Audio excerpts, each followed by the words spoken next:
الرحمن الرحيم. السلام عليكم ورحمة الله وبركاته.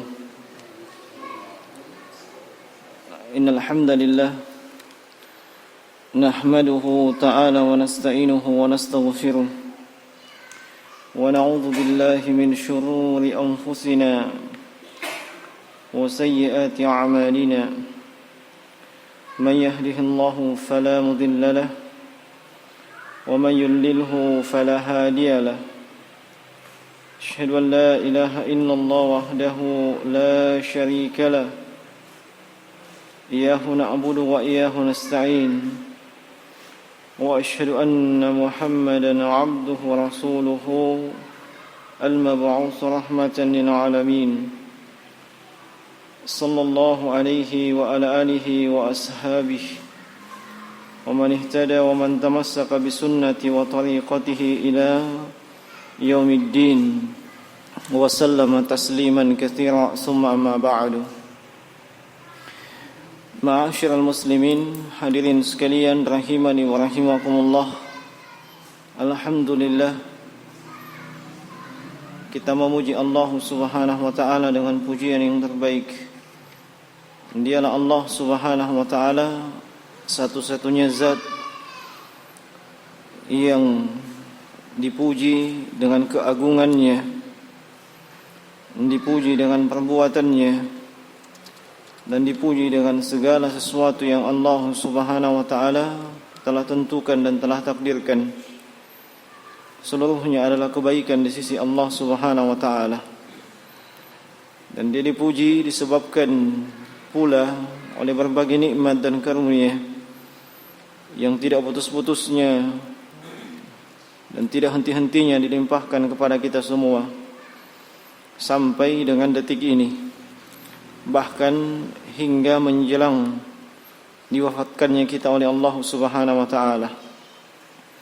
Dan seseorang tidak akan diwafatkan atau dimatikan sampai cukup rezeki yang telah ditakdirkan untuknya untuk dinikmati di dunia ini. Dan alhamdulillah, sekali lagi kembali kita di malam Kamis ini melanjutkan pembahasan kajian terkait dengan perkara akidah atau masalah akidah yang kita mencoba untuk mengambil dari kitab Kasyfus Syubhat yang ditulis oleh Syekh Muhammad bin Abdul Wahhab At-Tamimi An-Najdi rahimahullahu taala, yang mana kita sudah masuk di muqaddimah beliau, di mana beliau rahimahullah menyebutkan dalam matannya, na'am i'lam rahimakallah anna tauhida wa ifradullah subhanahu wa ta'ala bil ibadah. Ketahuilah, ilmuilah, semoga Allah mencurahkan rahmatnya atas kalian, bahwa tauhid adalah mengesahkan Allah Subhanahu wa taala dalam ibadah. Wa huwa dinur rusul allazi arsalahumullahu bihi ila ibadihi. Itulah agama semua rasul. Itulah keyakinan dan din seluruh rasul yang Allah Subhanahu wa taala utus untuk hamba-hambanya. Fa awwaluhum Nuh alaihi salam, arsalahu Allah ila qaumihi lamma ghalau fi salihin. Yang paling pertama dari seluruh rasul yang diutus adalah Nabiullah Nuh alaihi salatu wassalam. Nabiullah Nuh diutus, dan beliau adalah rasul yang pertama. Hal ini merupakan kesepakatan para ulama. Naam. Dan ditetapkannya Nuh alaihi salatu wassalam sebagai rasul berdasarkan Al-Quran was sunnah dan kesepakatan para ulama. Dan ini sudah kita sebutkan di pertemuan yang lalu. Dan perlu untuk kita tambahkan bahwasanya rentang waktu antara Nabiullah Adam alaihi salatu wassalam dengan Nabi Nuh itu kurang lebih 10 abad. Kurang lebih 10 abad. Satu abad lamanya 100 tahun. sehingga jaraknya antara Nabi Nuh alaihissalam dengan Nabi Adam alaihissalam adalah 1000 tahun. Dan selama itu pula manusia, anak cucu Adam berada di atas tauhid. Mereka berada di atas agama yang hak, agama yang dibawa oleh Adam alaihi salatu wassalam. Nah, dan ketika terjadi penyimpangan setelah lewat 1000 tahun tersebut, lewat 10 abad tersebut, mulai terjadi penyimpangan, mulai terjadi kesyirikan, mulai bergeser dan melenceng dari agama yang benar, dari agama yang hak. Dan itu terjadi di zamannya Nabiullah Nuh alaihi salatu wassalam. Dan itu pula yang menyebabkan beliau diutus oleh Allah Subhanahu wa taala untuk meluruskan, mengembalikan keyakinan umat manusia ketika itu kepada keyakinan yang benar, keyakinan yang hak.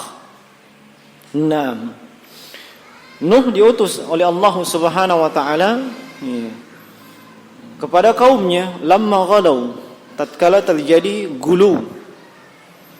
Tatkala terjadi gulu, ya. Nah, dan gulu ini maknanya adalah mujawazatul had, melampaui batas, berlaku ekstrim, alias tidak menempatkan sesuatu pada posisi dan kedudukannya. Itu namanya gulu, melampaui batas. Dan gulu, kata Syekh Muhammad ibn Salih Al-Utsaimin rahimahullahu taala, itu terbagi menjadi 4. Nah, perlu kita ketahui sebelum masuk kepada hal tersebut, Nabi Nuh diutus kepada kaumnya tatkala mereka gulu, melampaui batas, ekstrim. Kepada siapa? As-salihin, kepada orang soleh. Nah, gulu, kata Syekh Muhammad rahimahullahu taala, itu terbagi menjadi 4. Yang pertama kata beliau al-ghulu fil aqidah. Ghulu, melampaui batas, ekstrim dalam masalah akidah atau keyakinan. Dalam masalah akidah atau keyakinan. Kagului ahlul kalam fi sifati hatta adda bihim imma ila at-tamtsili atau at-ta'tili. Sebagaimana yang dilakukan oleh ahlul kalam, orang filsafat, ya, orang-orang yang menuhankan akalnya, yang menjadikan akalnya sebagai marja, referensi utama dan pokok dibandingkan Al-Quran was sunnah. Ini ahli kalam, ahli filsafat. Nah, bagaimana mereka, atau bagaimana bentuk mereka melampaui batas? Yaitu mereka melampaui batas, melewati batasan yang seharusnya, yang mesti diyakini oleh seorang muslim dan muslimah yang benar, terkait dengan sifat-sifat Allah Subhanahu wa taala. Terkait dengan sifat-sifat Allah Subhanahu wa taala, yang mengantarkan mereka kepada at-tamtsil, bentuk penyerupaan, dan at-ta'til. At-ta'til membatalkan, meniadakan, baik sebahagian atau seluruhnya. Ketika disebutkan sifat Allah Subhanahu wa taala, yadhaqullah, Allah itu tertawa. Mereka tidak menetapkan Allah itu tertawa, tapi mereka membatalkan hal tersebut. Itu bukan maksudnya tertawa. Naam, itu maksudnya ridha. tidak menetapkan bahwa Allah tertawa. Ataupun menetapkan Allah tertawa tapi mentamsil, menyamakan. Allah tertawa, iya. Manusia juga kan tertawa, sama. Jadi modelnya seperti itu. Ini bentuk melampaui batas.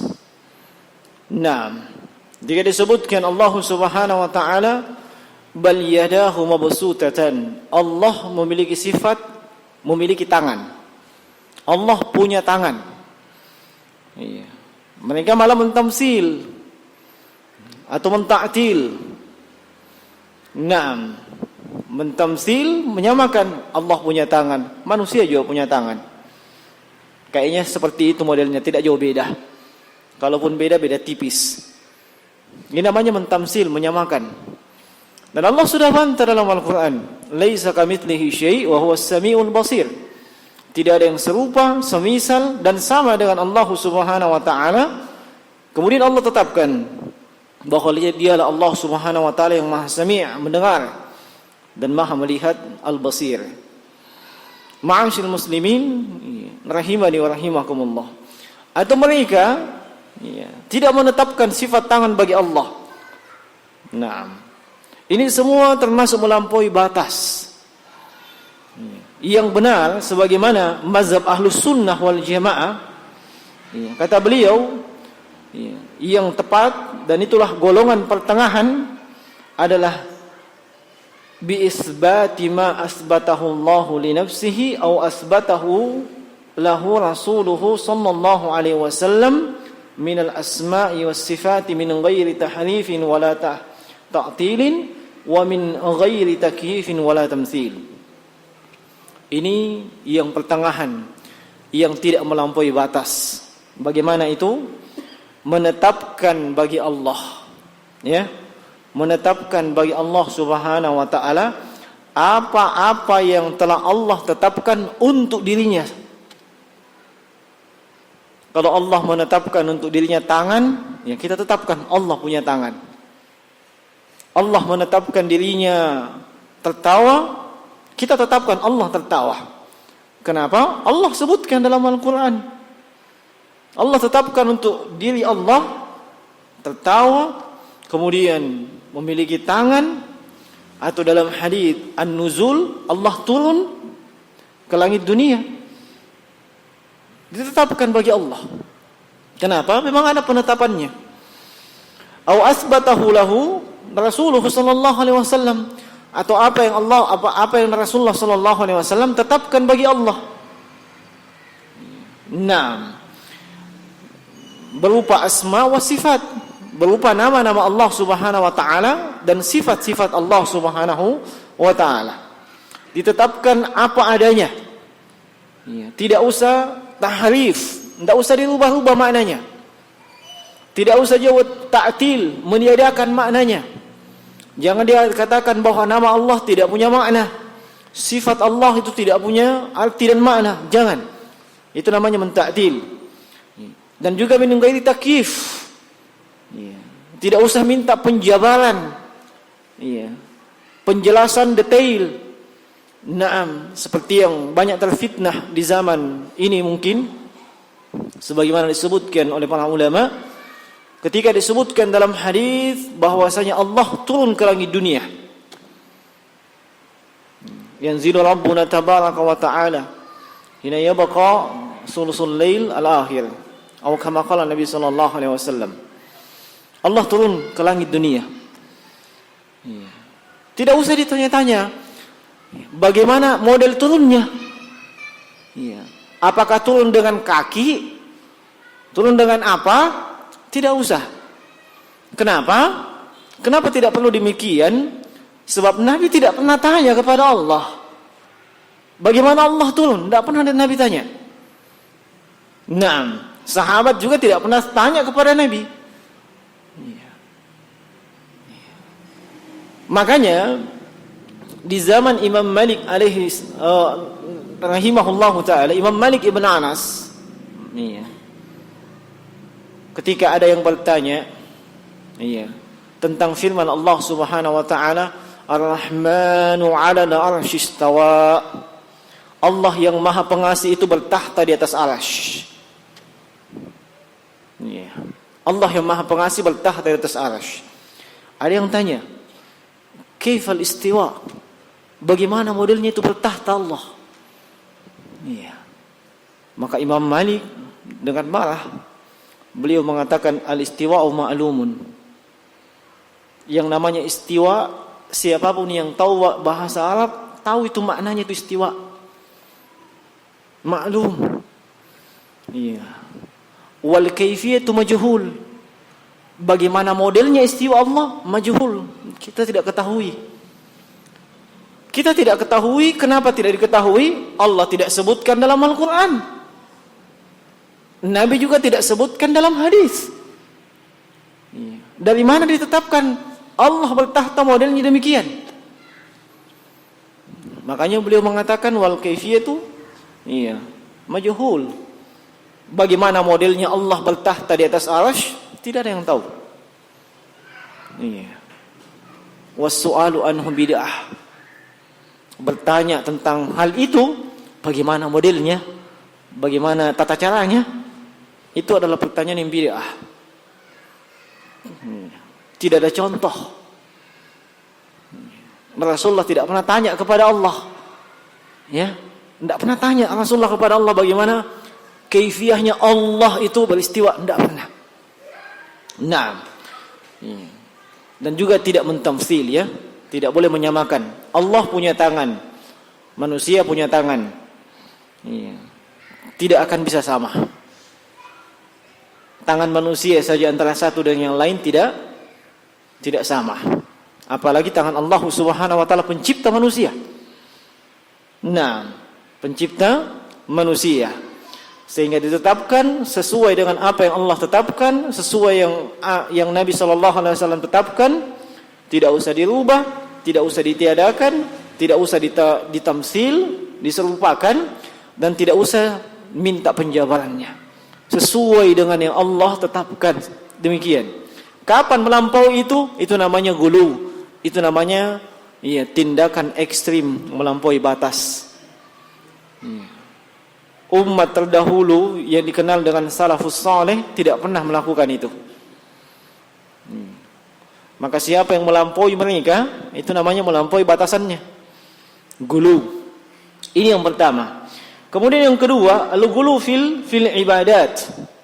Melampaui batas dalam masalah ibadah. Kaguluwil khawarij alladzina yarawna kufrun fa'ilul kabirah. Naam. Seperti kaum atau kelompok khawarij.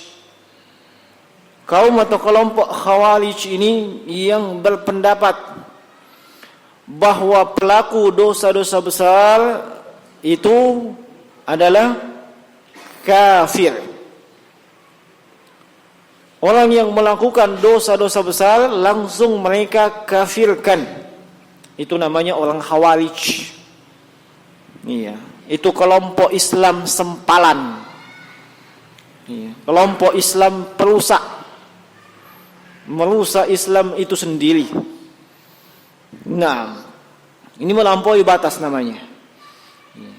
Mereka meyakini bahwa siapapun yang melakukan dosa besar dari kalangan kaum muslimin langsung kafir. Nah, atau gulu al-Mu'tazilah, melampaui batasnya kaum Mu'tazilah. Ada juga disebut dengan kaum Mu'tazilah. Iya, ini sekedar dikenalkan saja. Kaum Mu'tazilah bagaimana keyakinan mereka? Haitsu qalu inna fa'ilal kabirati bimanzilati bainal manzilataini. Nah, kalau Mu'tazilah mereka punya keyakinan tidak sama dengan Khawarij tadi. Kalau Khawarij, siapa yang melakukan dosa besar langsung kafir. Ya. Kalau Mu'tazilah tidak. Iya. Mereka berpendapat bahwasanya pelaku dosa besar dia berada di antara kedudukan. Iya. Dia berada pada posisi di antara dua kedudukan. Bukan di surga dan bukan di neraka. Iya. Itu modelnya mereka. Iya. Naam.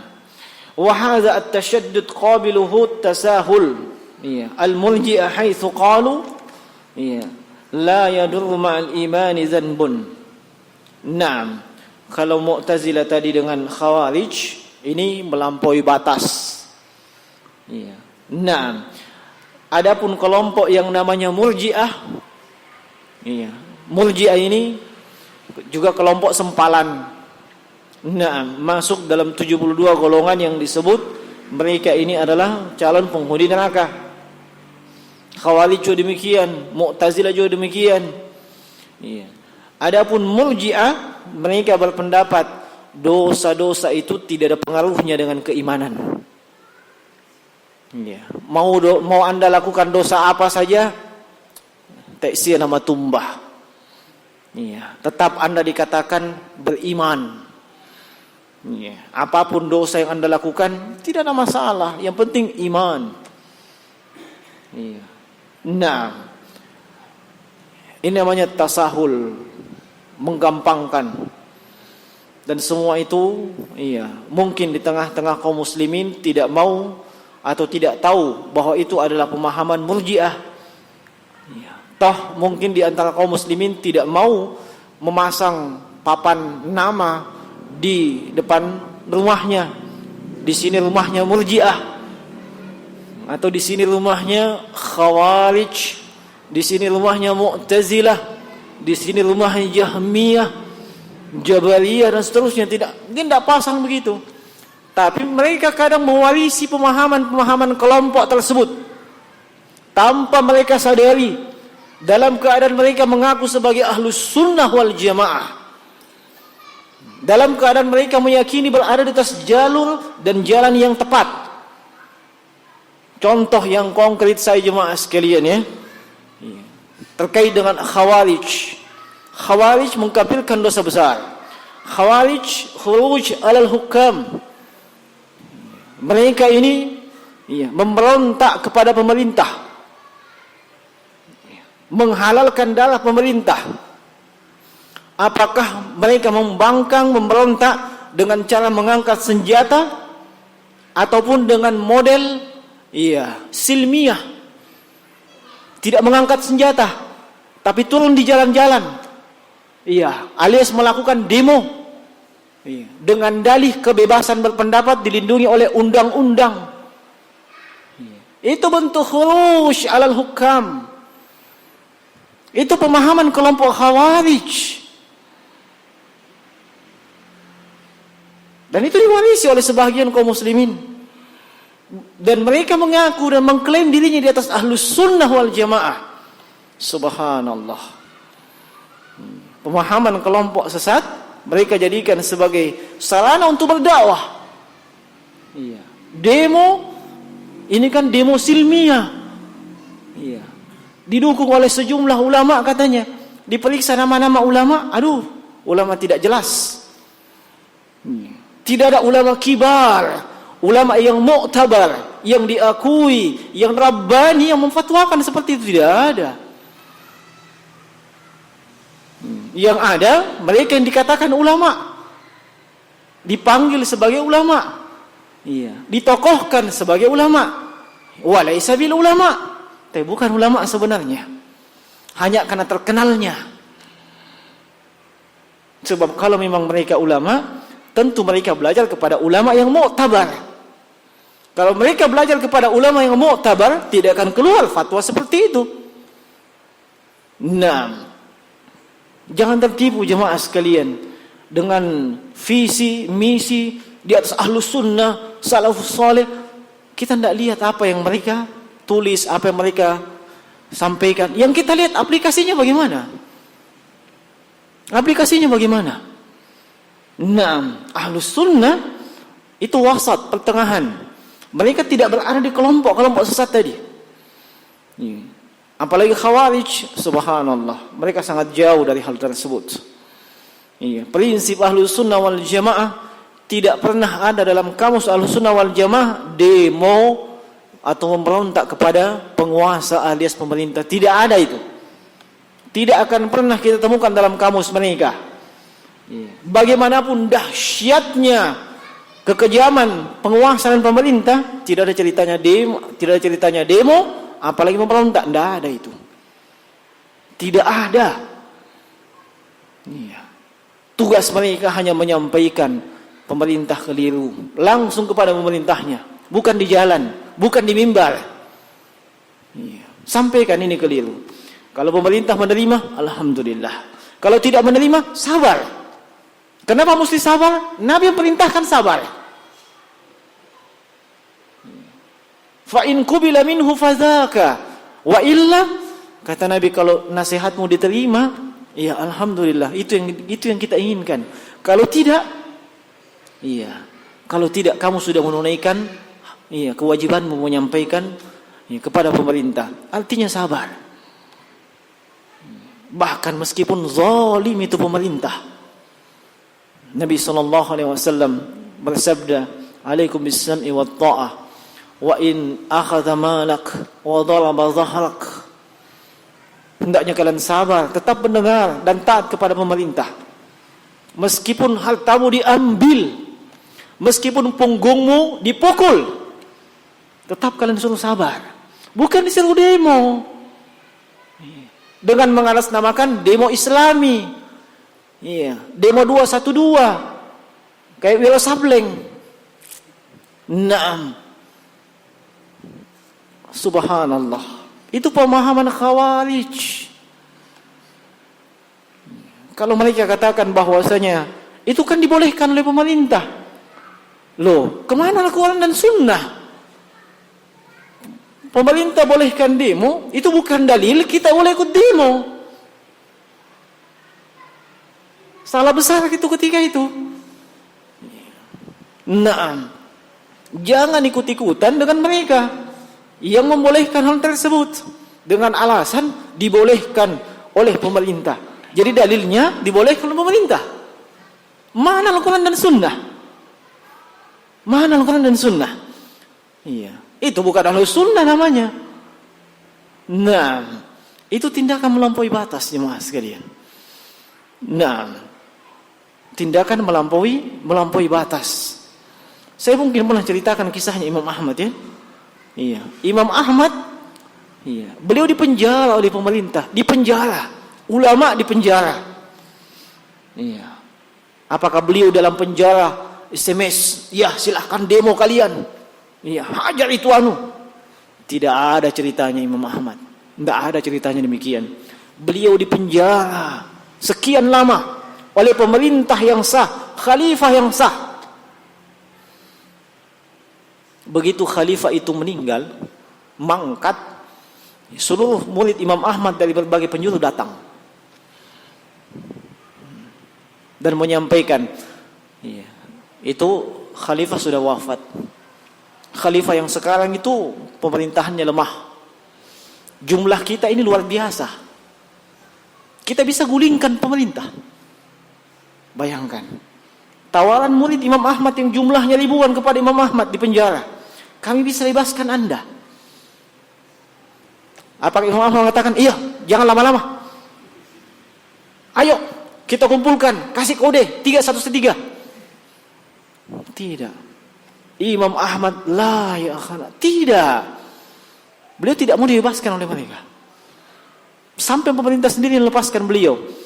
Keluar dari penjara saja, beliau tidak menghasung, sekarang saatnya kita bangkit. Tidak ada ceritanya begitu. Tidak ada ceritanya seperti itu. Beliau tetap menahan dan menekan supaya apa? Taat kepada pemerintah dalam hal yang ma'ruf. Ini kadang dikatakan, aduh lembek, tidak punya izzah, tidak mau menyelamatkan Islam. Mana kepedulianmu dengan Islam? Kalian tahu kenapa kaum muslimin Suriah itu dihabisi? Awalnya cuma demo. Awalnya cuma demo kepada pemerintah yang sah. Cari-cari fatwa ulama yang bolehkan itu. Lama-lama karena mereka sudah merasa banyak, punya senjata, punya kekuatan, lakukan perang kecil-kecilan. Akhirnya apa? Hidup sekarang mereka dibantai. Kita tidak tahu hikmah di balik ta'atu ulil amri. Dan itu hikmah sangat mendalam disebutkan oleh para ulama. Menjaga darah manusia tertumpah. Apalagi darah kaum muslimin. Mesir. Itu contoh paling nyata di Mesir. Yang namanya kelompok Ikhwanul Muslimin. Yang di Indonesia yang diwarisi oleh sebagian ormas. Pemahaman kelompok Ikhwanul Muslimin. Awalnya dari bawah tanah mereka. Dari bawah tanah mereka melakukan penghasutan apa segala macam. Bikin pengajian terselubung, kasih masuk sendal. Sahih. Awalnya demikian. Puluhan tahun mereka berusaha menyusun kekuatan, tarbiyah kiri kanan. Naam. Dibikin kelompok-kelompok. Dilihat dulu, kasih pendahuluan dulu, tamhid. Kalau sudah mereka loyal, pembentukan takwin. Kalau sudah mereka loyal juga masalah takwin, bikin tanfiz. Itu tanfiz pelaksanaan. Nah, kalau sudah sampai tanfiz, Anda tidak bisa keluar lagi. Apa maunya di atas, itu yang jadi. Meskipun salah, Anda mesti taat. Padahal kita disuruh taat kepada ulil amri, bukan pemimpin kelompok. Nah, akhirnya di Mesir yang terjadi jemaah sekalian apa? Mereka memang berhasil menggulingkan pemerintah yang sah. Berapa nyawa kaum muslimin habis sampai dengan detik ini? Tidak bisa dihitung jemaah sekalian. Naik dia menjadi pemimpin, apakah aman? Apakah semua masyarakat Islam ketika itu sama pemahaman dengan Ikhwanul Muslimin? Tidak. Akhirnya apa jemaah sekalian? Digulingkan juga. Tumpah lagi darah kaum muslimin. Akhirnya apa jemaah sekalian? Tindakan melampaui batas seperti itu tidak akan menghasilkan ma'ruf. Hikmahnya sangat mendalam ketika dijelaskan oleh para ulama. Ta'atu ulil amri. Berdasarkan hadis-hadis Nabi SAW. Dan jangan melampaui batas. Naam. Tetaplah kalian berada di atas jalan yang wasat, pertengahan. Nah, kapan tidak, itu namanya gulu, berlebih-lebihan. Hati-hati jemaah sekalian. Taib. Itu sekedar gambaran bagaimana kelompok Khawarij tersebut. Meski mereka tidak mau disebut Khawarij. Tidak mau pasang depan rumahnya di sini kelompok Khawarij. Tidak ada itu.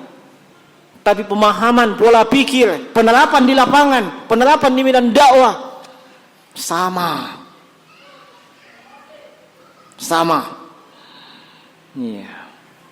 Nah, hati-hati. Meskipun mereka berlabel kiai, doktor, itu bukan standar. Banyak doktor, bahkan dari alumni Universitas Islam Madinah sendiri, itu memiliki pemahaman takfiri, gampang mengkafirkan, pemahaman Khawarij. Dan sekarang itu dijadikan sebagai rujukan. Salman Al-Auda, doktor. Safar Al-Hawali, doktor. Aid Al-Qarni, doktor. Punya pemahaman takfir. Itu yang diululukan. Pemahamannya diajarkan kepada mad'u. Dengan jenjang-jenjang, marhalah-marhalah. Awalnya bagus. Adab-adab dan seterusnya. Memang kalau tamhid begitu. Dilihat loyalnya. Kalau sudah naik ke tanfiz, di situ Anda tidak bisa lolos lagi. Belajar Islam dengan sebaik begini model-modelnya, subhanallah. Saya bicara seperti itu, saya pernah lalui. Walhamdulillah bisa lolos. Bisa lolos. Itu pun dikecam kiri kanan. Difitnah kiri kanan. Itu orang yang orang sakit hati dan seterusnya. Subhanallah. Buat apa sakit hati? Difitnah kiri kanan. Dan saya bersyukur saya difitnah seperti itu, dibilangi orang sakit hati, orang apa segala macam, sebab saya mendapatkan pahala dari ghibah.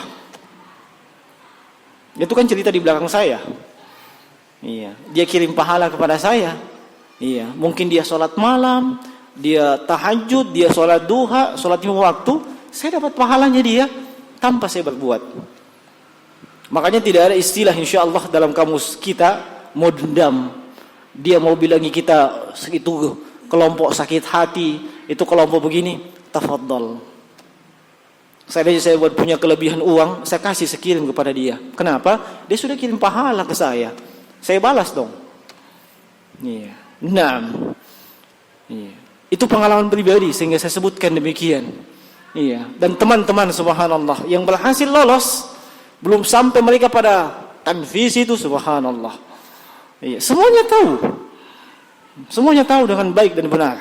Dan kita berusaha mengingatkan umat, jangan tertipu dengan mukaddimah, pendahuluan. Belajar Islam intensif, ini. Itu awalnya. Masuk lewat tajwid. Awalnya begitu. Dilihat Anda loyal tidak? Iya. Kalau Anda loyal, kasih naik jenjangnya.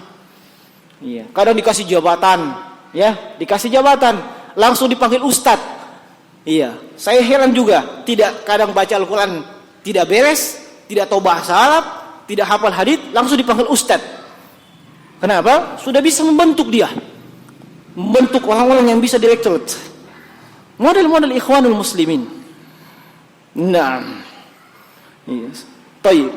Dan itu semuanya masuk dalam kategori melampaui batas. Nah, kemudian yang ketiga, yang tadi yang melampaui batas dari kelompok-kelompok menyimpang tersebut, ada yang namanya ahlus sunnah wal jamaah, yaitu mereka punya keyakinan apa? Tidak sama dengan khawarij. Khawarij berkeyakinan pelaku dosa besar kafir. Ahlus sunnah wal jamaah tidak. Iya. Mereka tidak kafir. Iya. Mereka tidak kafir, tapi mereka dikatakan naqisul iman biqadril ma'siyah. Mereka itu orang beriman, tapi keimanannya berkurang disebabkan maksiatnya. Semakin besar maksiatnya, semakin besar dosanya, semakin berkurang pula keimanannya. Tidak dikafirkan. Itu Ahlussunnah wal Jamaah. Tidak gampang vonis kafir. Ya. Nah, kemudian yang ketiga, ghulu fil muamalat. Melampaui batas dalam masalah muamalah. Naam. Wa huwa at-tashaddud bi tahrimi kulli syai'in wa qabil hadza at-tashaddud tasahul. Iya. Naam. Tasahul man qala bi hilli kulli syai'. Iya. Yanma al-mal wal iktisad hatta riba wal ghish. Dalam masalah muamalat, mereka adalah orang-orang yang melampaui batas sampai ekstrim. Sedikit-sedikit tidak boleh, sedikit-sedikit haram. Iya. Pokoknya salah sedikit ini haram ini semua, tidak boleh. Iya. Terlalu melampaui batas dia. Meskipun sesuatu yang mubah langsung dikatakan haram ini. Ini haram. Iya. Ada seorang ustadz dulu beliau saat ini beliau tinggal di Balikpapan, ya. Nah, saat ini tinggal di Balikpapan. Beliau katanya pernah bertemu dengan ustadz lain, ya. Tapi beliau datang dalam memakai pakaian jubah, sebab beliau dari Yaman. Mau ketemu dengan teman lamanya yang alumni Madinah. Iya. Nah, beliau pulang dari Yaman pakai jubah. Pakai sorban juga. Ketemu dengan teman lamanya, apa katanya? Hadza libasus syuhrah. Katanya pakaian jubah itu libasus syuhrah, pakaian kemasyhuran. Tahu artinya pakaian kemasyhuran? Itu yang diancam dalam hadis. Iya. Siapa yang memakai pakaian kemasyhuran di dunia, iya, itu ada ancamannya di akhirat. Itu artinya apa? Enggak boleh. Pakaian jubah seperti ini tidak boleh. Paling hukumnya apa? Mubah. Naam. Anda mau pakai silahkan, tidak juga tidak ada masalah. Jangan sampai dikatakan itu libasus syuhrah, pakaian kemasyhuran. Iya. Seolah-olah itu mengharamkan. tidak membolehkan dan seterusnya. Subhanallah.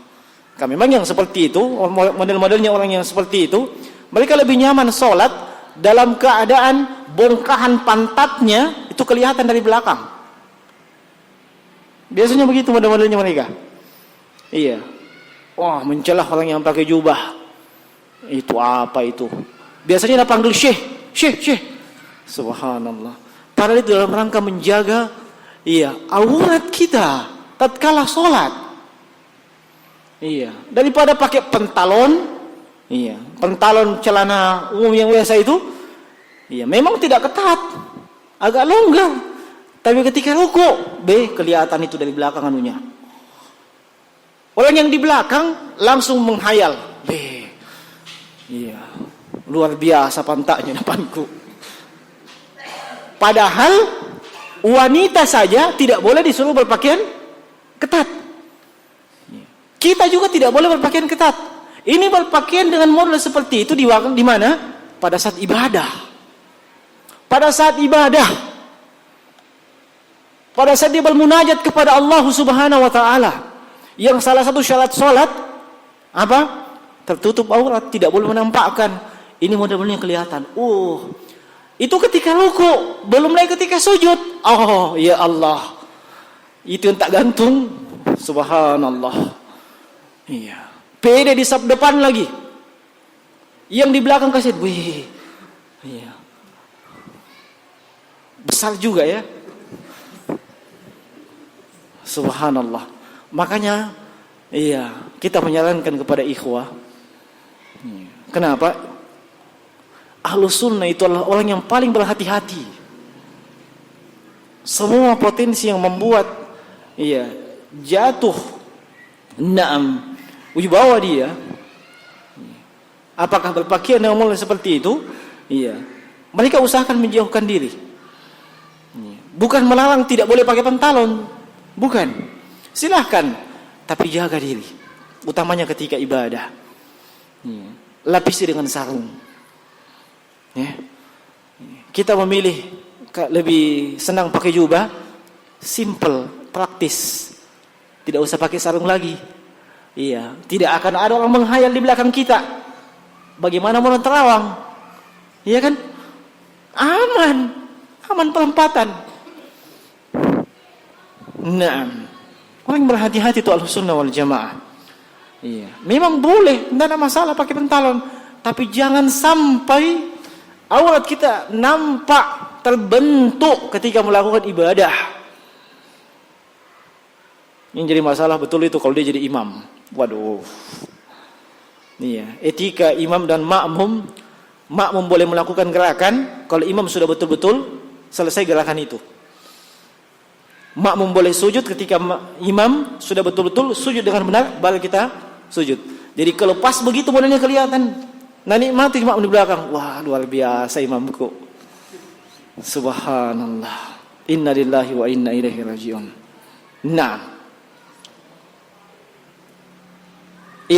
Nanti kita lanjutkan di kesempatan yang lainnya. Taib. Semoga Allah Subhanahu wa taala senantiasa mengokohkan kita di atas manhaj yang hak, manhaj yang benar. Di atas manhaj Ahlussunnah wal Jamaah, bukan yang gulu melampaui batas. Bukan juga yang at-tasahul, yang menggampangkan segala sesuatu dan seterusnya. Tapi di atas al-manhaj yang wasat, manhaj yang pertengahan. Sebagaimana para salafun as-salih ridwanullahu anhum ajma'in. Innahu waliyyu dzalika wal qadiru alaihi. Ini yang bisa kita ingatkan. Yang benar datang dari sisi Allah, yang salah itu datang dari sisi kami. Subhanakallahumma bihamdik, nasyhadu an la ilaha illa anta, astaghfiruka wa atubu ilaik. Assalamualaikum warahmatullahi wabarakatuh.